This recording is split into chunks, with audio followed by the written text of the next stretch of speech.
This is Mama Miche, and today in my magic kitchen, lamb shanks.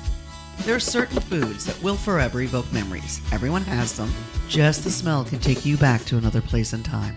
Lamb, any cut, takes me to my momster's kitchen and makes me think of her.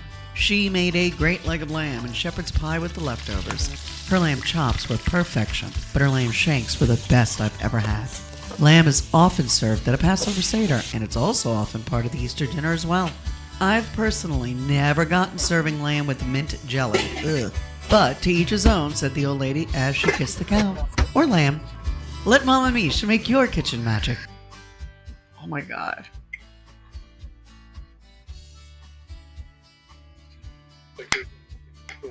Oh.